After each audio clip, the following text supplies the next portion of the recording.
Hello everyone! Today I will make a Filipino chow mein. This is an easy recipe guys. You can put any kind of vegetable what you want. And some they put shrimp, but us we will just put chicken. Here are my ingredients guys. Pepper and salt, garlic, onions, chicken, peas, in this for garnish, cilantro in onions, uh, carrots, celery, cabbage, water, of course, my oil for stir fry, in Maggi seasoning, chicken seasoning, and of course, my pancit canton. I bought this in the Filipino store, guys. Hello, guys. I'll start saute my garlic and onion. Some of this, I'll do it half because some of this is for my chow mein and this is for my vegetables. Because I will separate the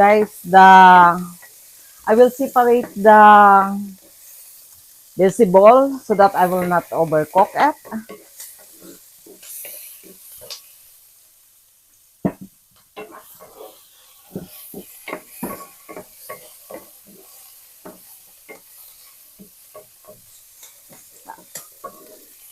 I'll just saute it guys until the garlic will become brown.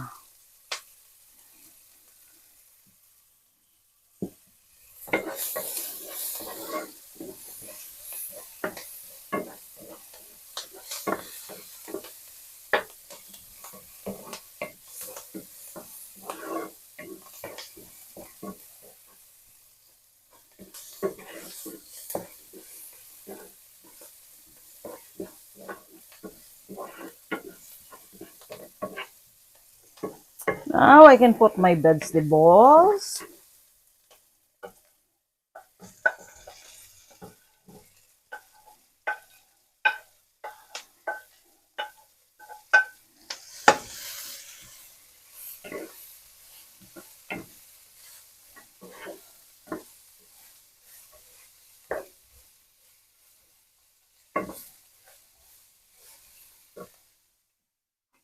You can just estimate your, it depends according to your taste.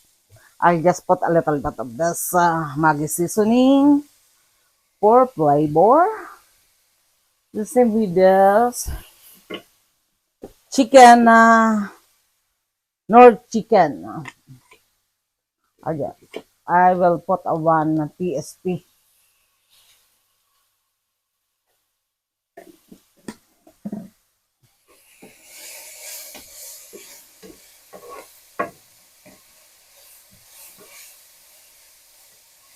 I separate guys this vegetables because sometimes I overcook. So by doing this, at least I will not overcook my vegetables. Then I can just mix it later after the chow mein I cook.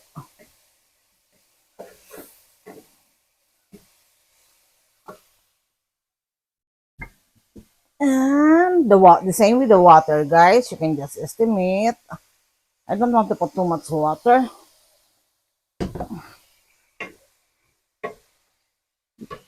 Let's turn it high a little bit.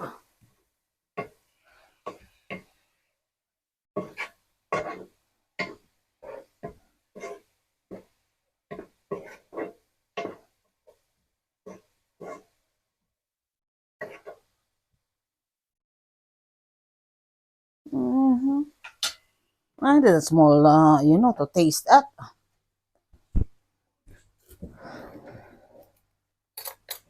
Small spoon.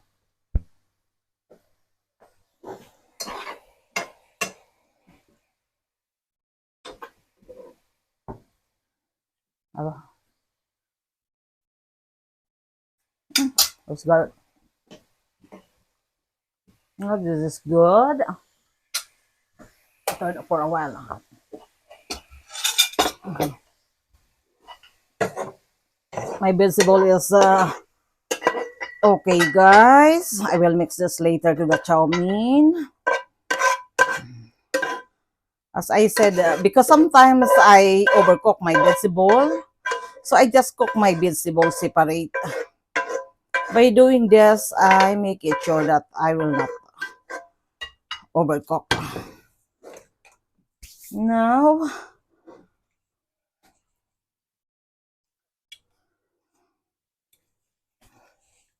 now I will saute again my garlic and onions.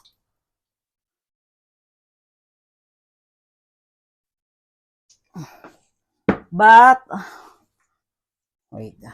First of all, guys, I will wash this, because you never know in the factory. I will wash this. Excuse me.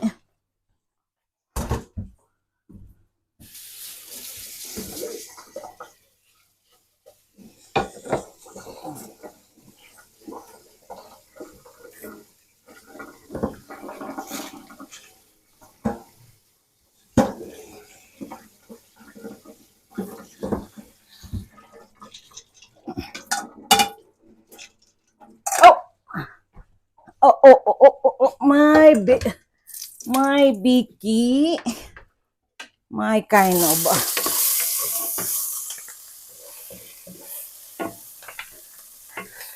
I supposed to wash it earlier so that I can't leave my, unattended.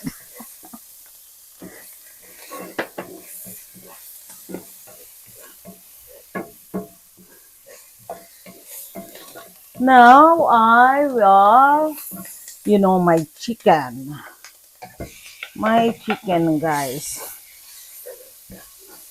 I shredded this while ago. I will not put this all because some I want to make a macaroni salad.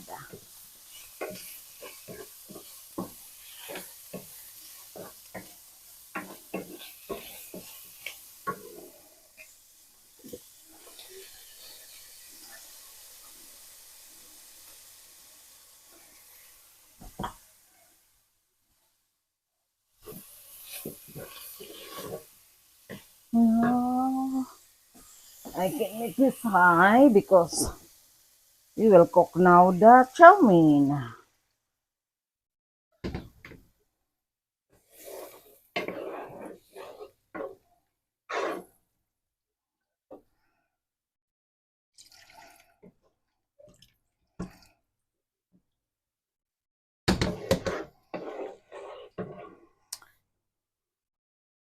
I will put a salt a little bit, but just a little bit because I use soy sauce.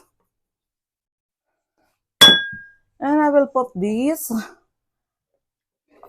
pepper.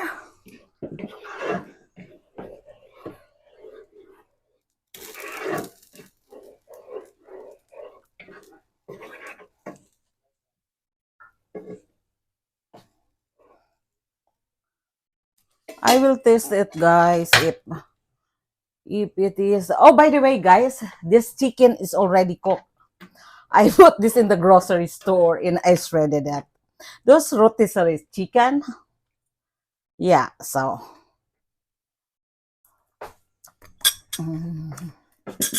I need to put a little bit of Maggi seasoning. More. And of course, guys, I need to put this chicken, chicken. This is 1 teaspoon. Oh, so much. I need to put 1 teaspoon of this for flavor.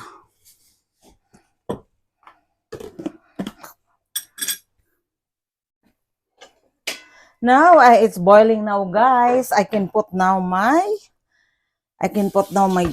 chow mein pancit canton. In the Philippines, we call this pancit canton actually. Pancit canton. I will use this different, different.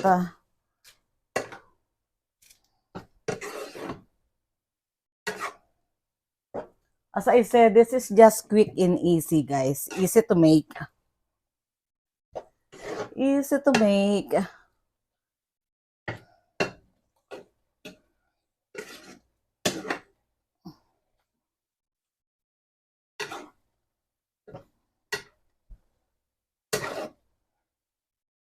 I simmer it a little bit. I will cover, and that will be cooked quick. Yeah, this will be quick. Pancit Canton. Oh,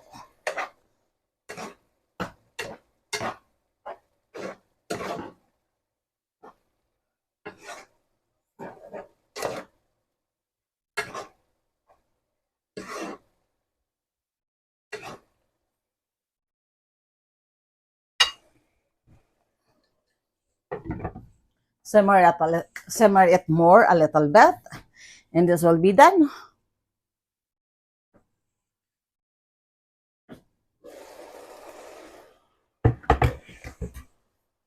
I will put this Snoopy's because you know what, guys? I didn't put this Snoopy's while ago because I bought this Snoopy's while ago, but I didn't make a chow mein, and I put this in the freezer. Kind of become soggy. That is not bad.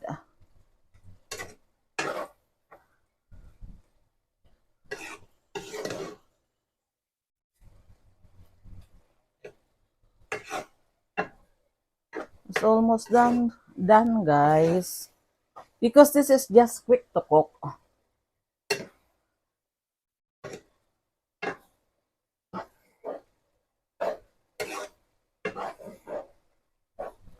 Just quick.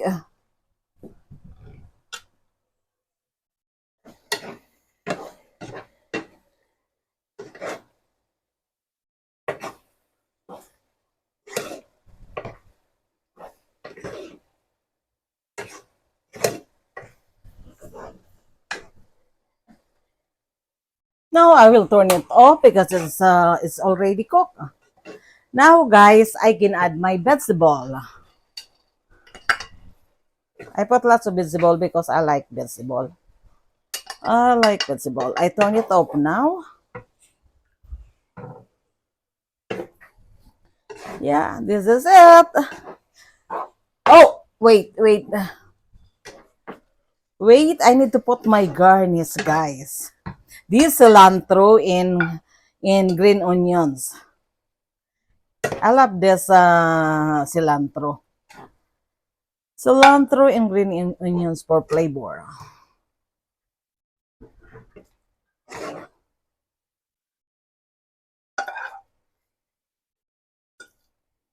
Now. It's done. I need to remove this here because I don't want to overcook. This is my quick, easy chow mein recipe, guys.